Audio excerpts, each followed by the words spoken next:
Meeting the ever-changing healthcare needs of our communities, Paris Community Hospital Family Medical Center is now Horizon Health, with the same ownership, management, providers, and employees. Horizon Health provides patient care and promotes wellness to the communities of East Central Illinois.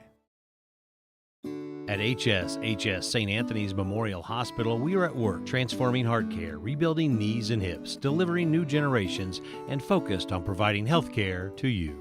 We are HSHS St. Anthony's Memorial Hospital. Sarah Bush Lincoln Health System, supporting healthy lifestyles, eating a heart-healthy diet, staying active, managing stress, and regular checkups are ways of reducing your health risks. Proper health is important to all at Sarah Bush Lincoln Health System.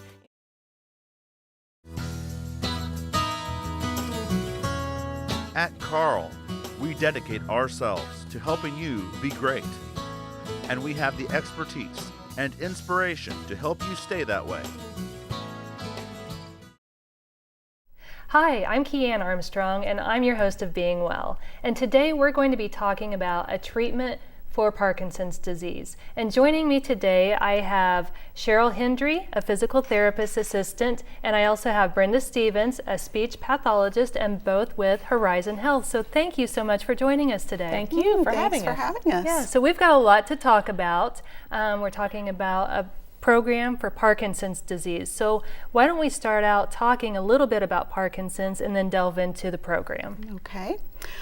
Parkinson's disease it happens when the dopamine production in your brain is decreased and diminished over time. They don't really have an exact cause for that decrease, but when that happens, your movement, every movement that you make, when you walk, when you write your name, or even if you reach into a cabinet for a coffee cup, becomes smaller, because the dopamine is the neurotransmitter in your brain that helps your body move the amount it needs to for movement.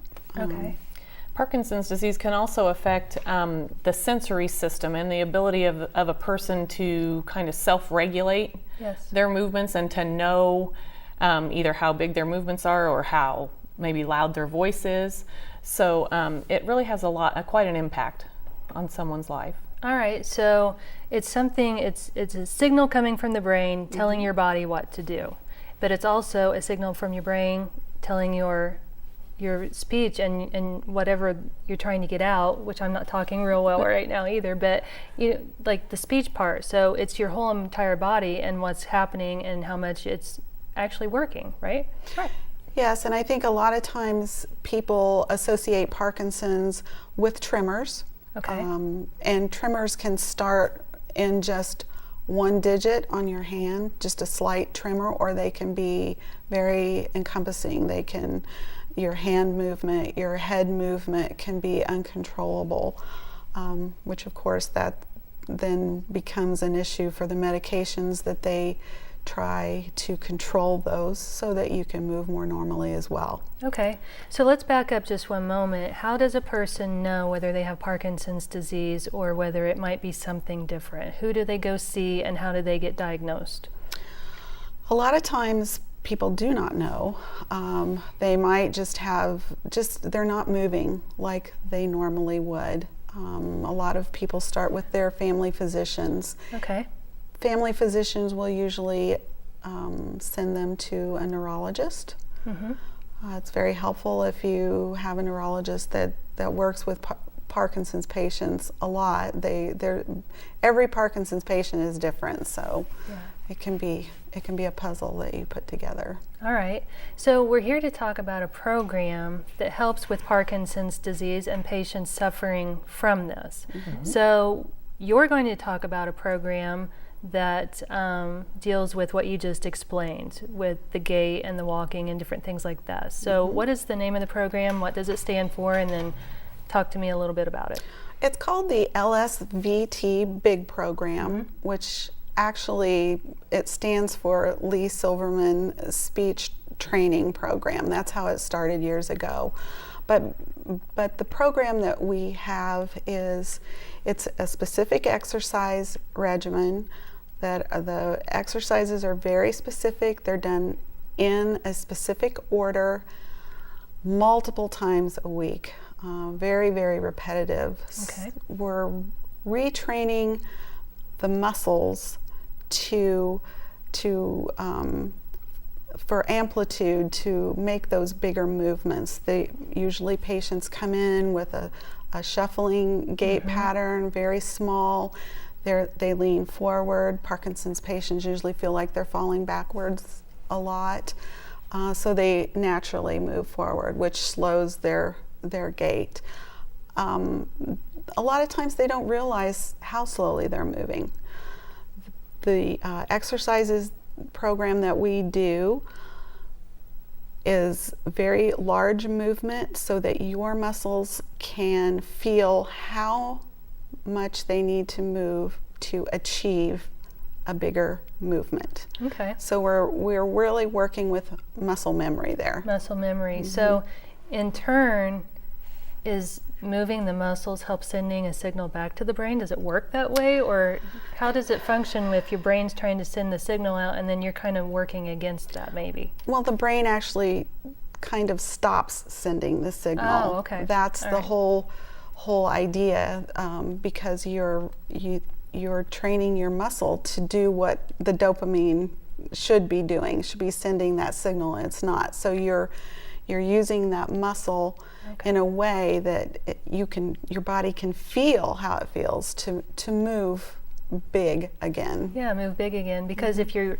not getting those extended gaits, then your muscles are going to become tight and rigid, so you want to keep that from happening. Absolutely. Okay. Absolutely. All right. So who performs this program? Do you work with the patients that come in? Do you have a team of people? How does it work? We have a physical therapist who is in the process of becoming certified in this program. She would do the evaluations. I do work with the patients, and Brenda then takes over on the speech portion. Yes, I'm in the process of becoming certified in the LSVT Loud program. Okay. And this program addresses the speech and voice issues that come along with Parkinson's disease. Many of the patients will report that, well, my husband says I mumble all the time, or none of my friends can understand me. I have to repeat myself all the time. And it can become very, not only frustrating, but it can also make a person feel pretty isolated. If they're in a group and they're not able to be understood or to be heard, they tend to just kind of stop participating. And so we really hope that by implementing the Loud program, the Parkinson's program for the voice, that we can help them overcome some of those things. So you work together, you work hand in hand? We don't, the therapy will not be simultaneous. She'll have a separate session than I will, but oftentimes we do see the same patients, because obviously with the diagnosis of Parkinson's, about 89%, the research shows 89% of Parkinson's patients have some sort of voice or speech disorder. So yeah, the whole person is affected, so we each get our own separate time to address that. All right, well, speaking of time, how much time is involved, and do you come to the office to do it? Are there things that you do at home as well? Let's talk about that. Yes, it is a very time intensive program. 4 days a week for an hour each day. They would be coming to the therapy department to perform the exercises. And then there is a homework program that you do as well. Ideally, people will do this program twice a day because the repetitive nature of it, again, it's all about muscle memory. And the more they do it, the more they are able to maintain it. Okay. And it's the same with the speech side. The program is intensive. They come, 4 days a week, an hour each time for a 4-week period. And again, it operates on the same theories of motor memory. We want to retrain those big motor movements in the face and vocal tract to help that person improve their voice. Okay. So for folks who are suffering from Parkinson's, maybe they're not as mobile as they want to be. I mean, do they need to have people bring them? What's the process, and how does it include family members or friends that maybe are associated with your patients? I encourage family members to come. I believe that if their family members will work with them to do the exercises, they are more likely to keep doing it. And the longer we can get that, the more, staying power it has.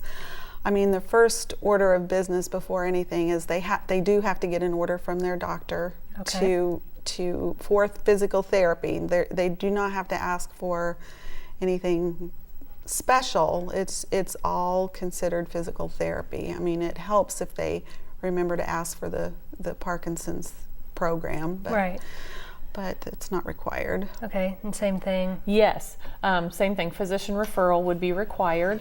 And back to the family involvement, I think if family are there, during the treatment session, then they can help that patient carry over and encourage them to do their homework exercises, because the homework is an essential piece for both programs. Well, yeah, it's just like anything else. It sounds like, you go and you get trained on something, then you need to come home and you need to practice it. And the more you practice, the more mobile you're going to become, or the more you're going to be able to speak better. Sure.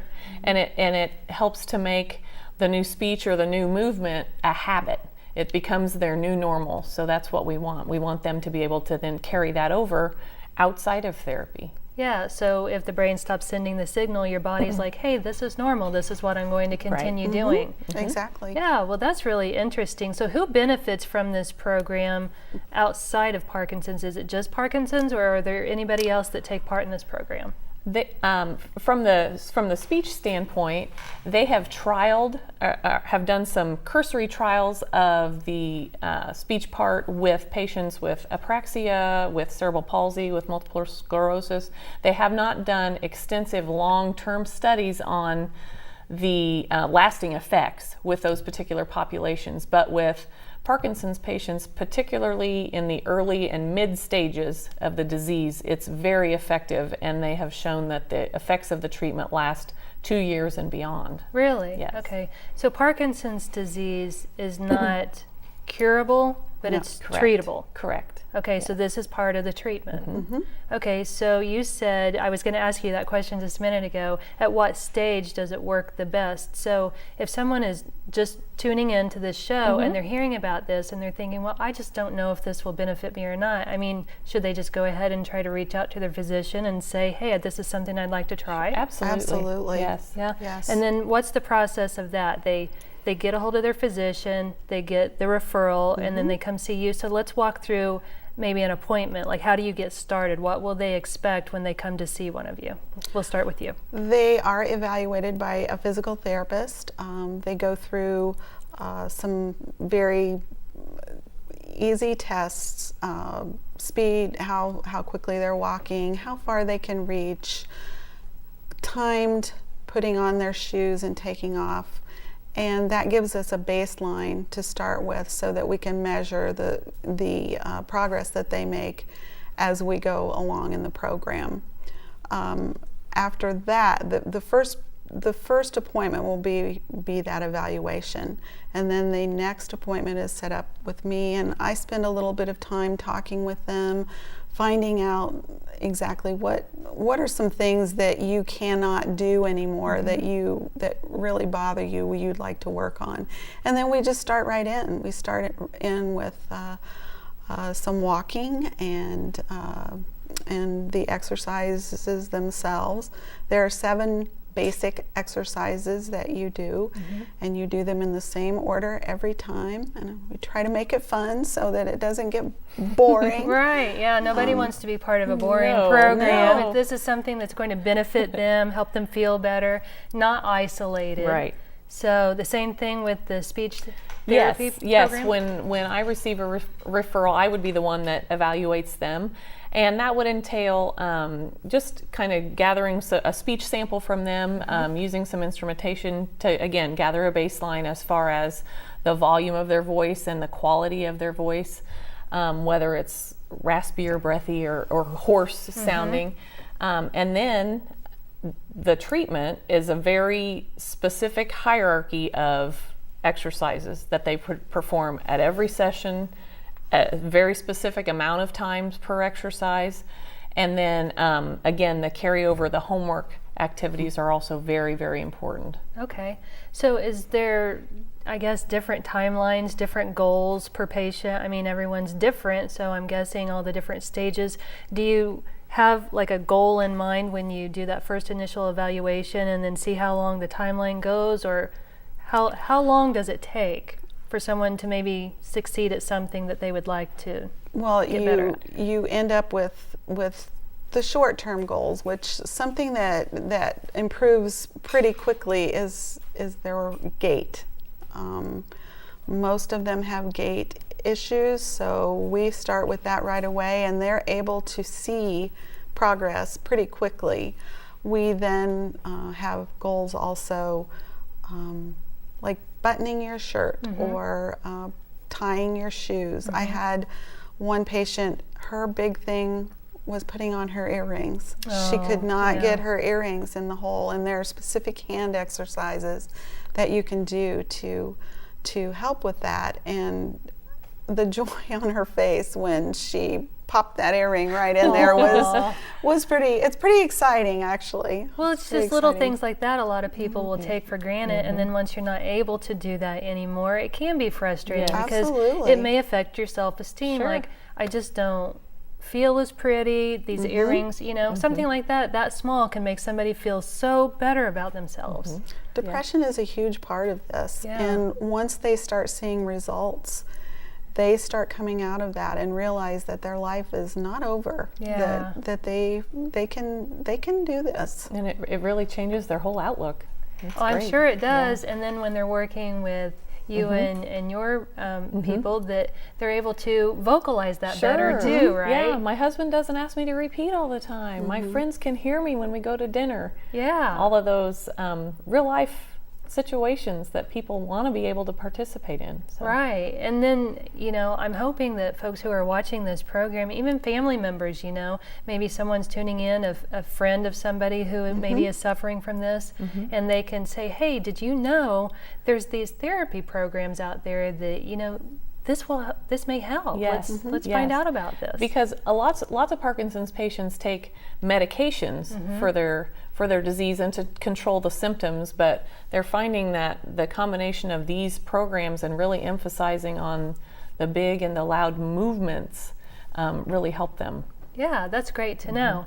So is this covered by insurance? That's something everybody always wants to know. Is this something I have to pay for out of pocket?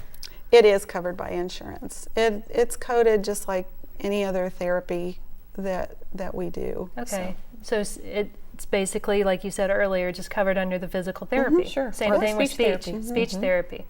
Okay, so is this something that there's other benefits from? I mean, like, is it kind of like exercise, or what are the other benefits except just stretching muscles or just being able to talk better? And we've talked about depression. Is there anything we're leaving out?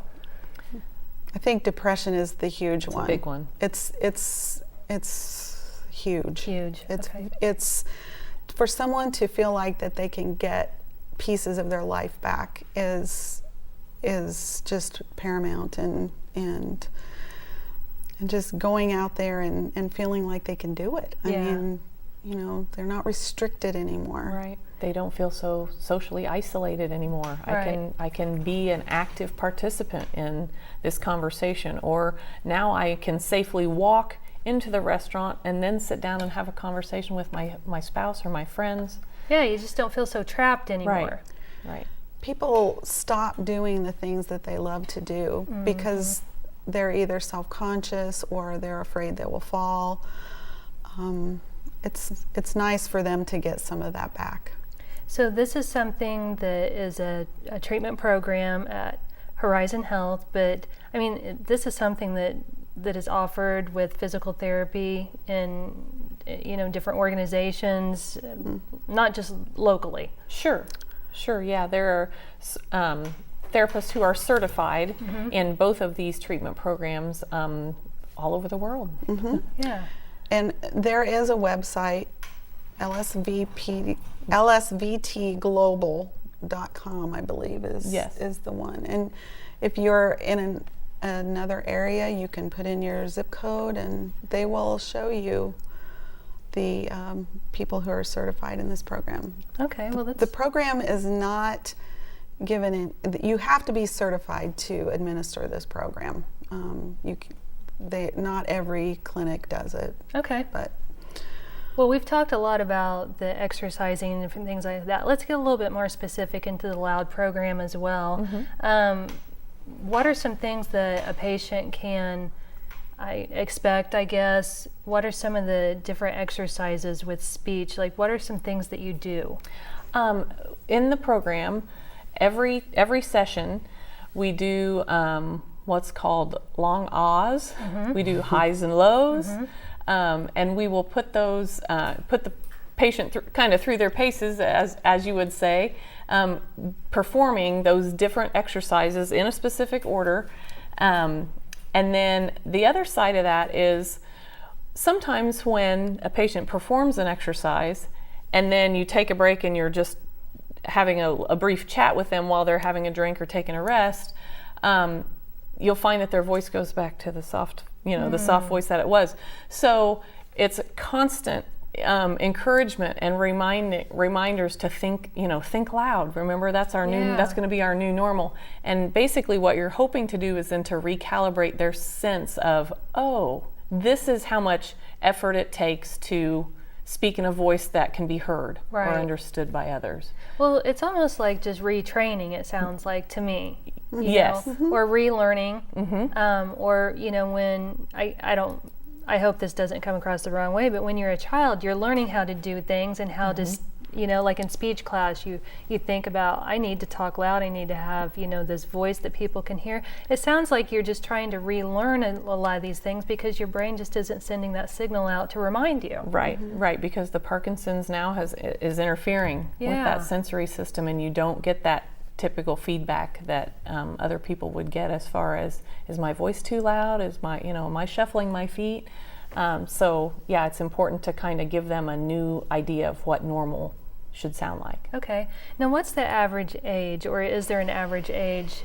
Does this affect anybody? Yeah, Parkinson's disease can affect, people of all ages. Typically, we would probably you don't see youth typically with this, but you can. Yeah, you can. Yeah. Michael J. Fox was he 26 or 36? I don't remember when he was diagnosed. But very, very young. Yeah. So maybe for some folks who would be watching that are of the older population, and they're thinking, gosh, I couldn't do that. I just can't do that. And what do you say to those folks? Sure you can. Give us a chance. You can. There are varying, a lot of the exercises are standing, but we can also do them standing with support. We can even do them with you lying down. So, every stage is addressed. And so you're there to make sure they're not going to fall, they're not going to get hurt. So really nothing to fear, just something to look forward to. Absolutely. And to work toward a goal so you can become more active not only at home but with your friends and family out in the public. Right. Yeah. So we got a couple of minutes left. We've talked about a lot. I'm hoping a lot of people are going to get some helpful information from this. And no, there is hope. Is there anything that you get asked on a normal basis that maybe we haven't discussed so far? Oh, I think you've hit all of the questions that people really want to know if they can do this. I'm here to say that you can. Well, that's good to know. Same for you? Yes. All right. I think we hit on all the highlights. All right. Well, it's been a pleasure having both of you on the show today. Thanks so much for your time. Nice. Thank you for your time. And thank you so much for joining us on this episode of Being Well. We hope it's been informative, and if you would like more information, visit our website, WEIU.net, and click on Being Well. Thanks for watching. Sarah Bush Lincoln Health System, supporting healthy lifestyles, eating a heart-healthy diet, staying active, managing stress, and regular checkups are ways of reducing your health risks. Proper health is important to all at Sarah Bush Lincoln Health System.